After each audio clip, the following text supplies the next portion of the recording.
Olá pessoal, eu aposto que alguns de vocês já ouviram falar do seriado Star Trek, Jornada nas Estrelas. Eu sou um fã, eu gosto inclusive da série Jornada nas Estrelas, a nova geração, onde o capitão era o capitão Jean-Luc Picard. Eu queria falar inclusive para vocês sobre um episódio que eu vi um dia, que eu achei interessante, que tem uma aplicação muito interessante da engenharia.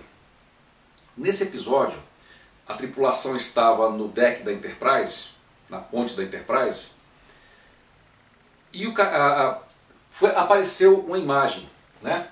Uma imagem que, como estava muito longe, estava meio borrada, né? Estava embaçada, não dava para ver o que era.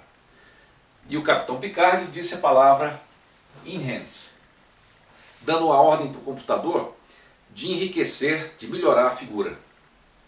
E de repente o computador mudou a figura, né? E apareceu uma figura clara.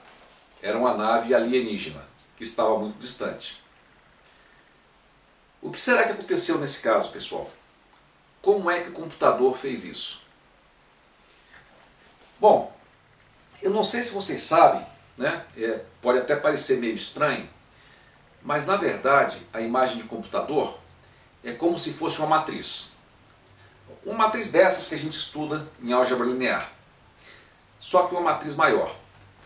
Alguém já ouviu falar, já viu no computador aqueles números 640 por 480, né? Ou 480 por 640?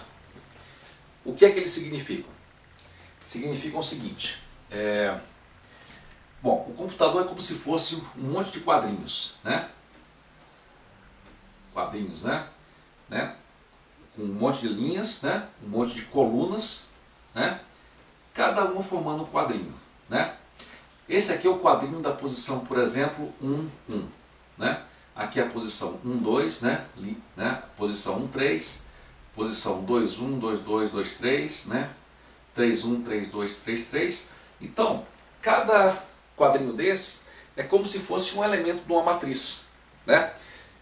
Esses quadrinhos têm até o nome, pixel, né? No inglês é picture element, elemento de figura, tá? Então, aqui seria o quadrinho 1, 1, aqui 1, 2, né? Numerado como se fosse uma matriz. E cada quadrinho desses tem um tom de cinza, né? Eu vou falar agora sobre a imagem preto e branco, que é mais simples.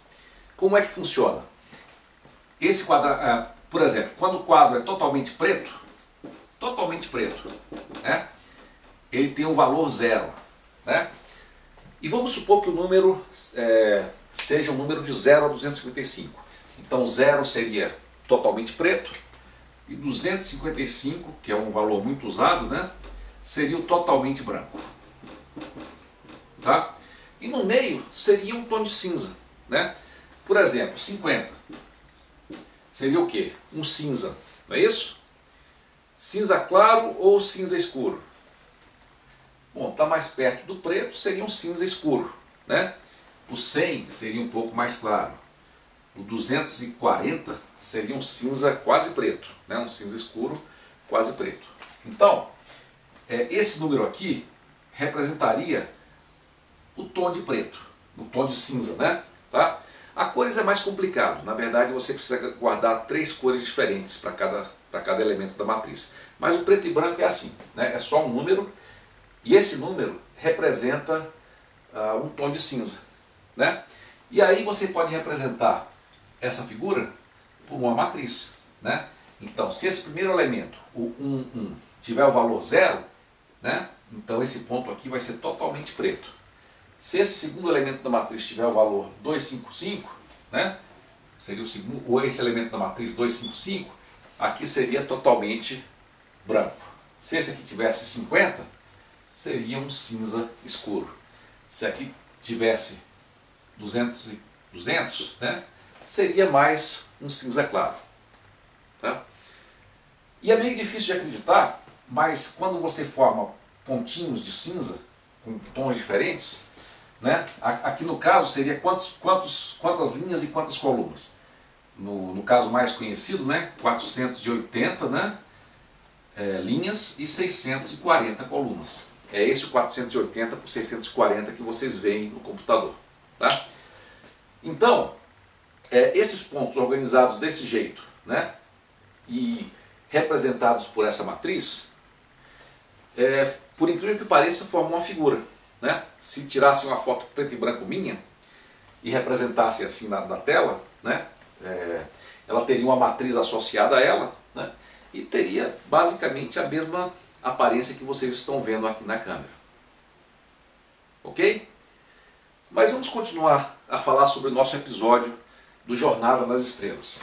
Né? O que aconteceu aqui, como é que o computador fez essa coisa de enriquecer a imagem? Bom, pessoal, o que acontece? Imagens de computador, como vocês viram, são a matriz.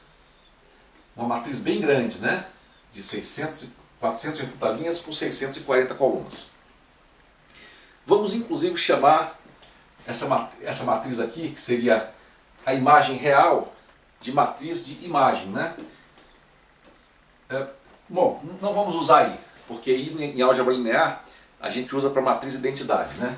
Vamos chamar de como é que a gente chama? Vamos chamar de R, imagem real. Então olhem só, aqui nós temos a matriz R, que é a imagem real. Tudo bem? Bom, pessoal, mas quando você tem uma imagem, né? Quando você tem uma imagem, por exemplo, né, lá da nave alienígena, né?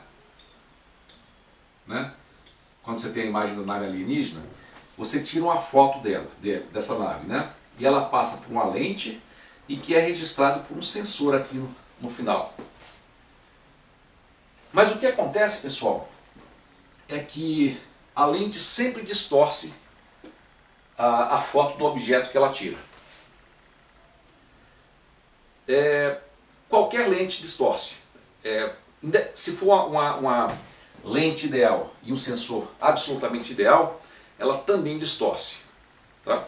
Vocês não sabem disso ainda, mas só o fato de você da luz passar aqui por um cone que tem uma abertura que não é infinita, só o fato dela ser limitada e não vir de todos os lados, né, já distorce a imagem. Tá? Só por esse fato. Mais tarde vocês vão estudar as equações da luz, né, as equações do eletromagnetismo, e alguns de vocês vão constatar esse fato, né, que há uma distorção.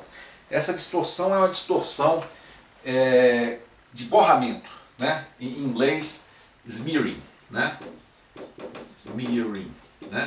que é borramento. Né? Se você tiver um desenho desses, né, vai ser como se você borrasse, né? Ele aparecia meio borrado, né, meio, né, como se você botasse um óculos, como se você tivesse miopia, né? Você vê o objeto borrado. Tá? É claro que uma câmera boa borra pouco e uma câmera ruim borra muito.